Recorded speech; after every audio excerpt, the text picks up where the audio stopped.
সামাদ, কি করছো তুমি? কি ভাত খাচ্ছ? কি দিয়ে?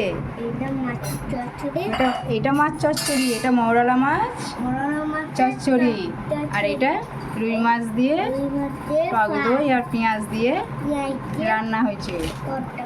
আর এটা পাট শাক ভাজা। তো নাও, তুমি ভাত খাও, তুমি ভাত খেয়ে নাও, দোয়া বলে তো দিচ্ছি। তুমি ভাত ভাত খাও, দোয়া বলে বাবা। বিসমিল্লাহি, খুব সুন্দর করে বলতে হয়।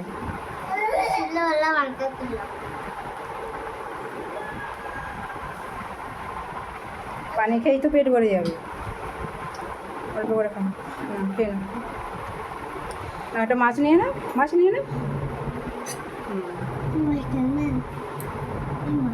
কোনটা? হ্যাঁ, এটা নিয়ে নাও, ভালো করে তোলো, পড়ে না যায়। খেয়ে নাও। শাক নাও, শাক ভাজা। শাক ভাজা খেতে ভালোবাসো তো না?